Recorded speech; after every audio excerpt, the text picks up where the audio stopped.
Hello అందరికీ welcome to glory Pratibha vlogs. Recipe వచ్చేసి ఎర్రపప్పు అనమాట. సో సింపుల్గా ఎలా చేయాలో చూసేద్దాము.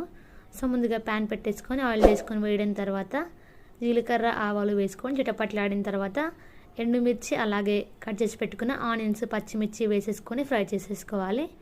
దాంట్లోనే కరివేపాకు కూడా వేసేసుకొని వేయించుకున్న తర్వాత అల్లం వెల్లుల్లి పేస్ట్ వేసేసుకొని పచ్చివాసన పోయేంత వరకు కలిపేసుకోవాలి.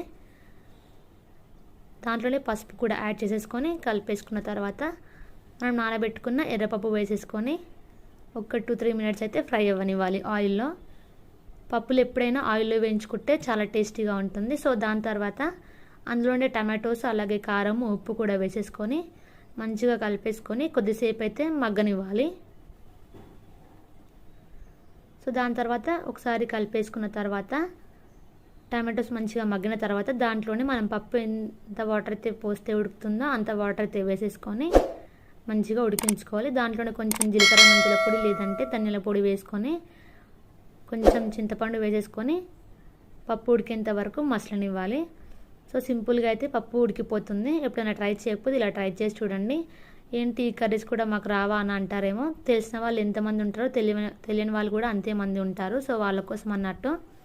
సో సింపుల్గా కర్రీ అయితే రెడీ అయిపోయింది చూడండి. ఎర్రపప్పు చాలా టేస్టీగా ఉంటుంది.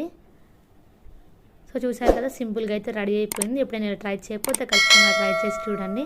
అండ్ అలాగే మన ఛానల్ ఎవరైతే కొత్తగా చూస్తున్నారో సబ్స్క్రైబ్ చేయడం మర్చిపోకండి. వీడియో నచ్చితే లైక్ చేయండి, షేర్ చేయండి, కామెంట్ చేయండి.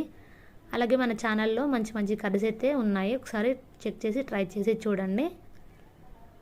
సో సింపుల్గా కర్రీ అయితే రెడీ అయిపోయింది. వేడివేడి అన్నంలో పప్పు వేసుకొని తింటే చాలా బాగుంటుంది. సో నచ్చితే లైక్ చేయండి, షేర్ చేయండి, సబ్స్క్రైబ్ చేయండి. So thanks for watching. Subscribe my channel.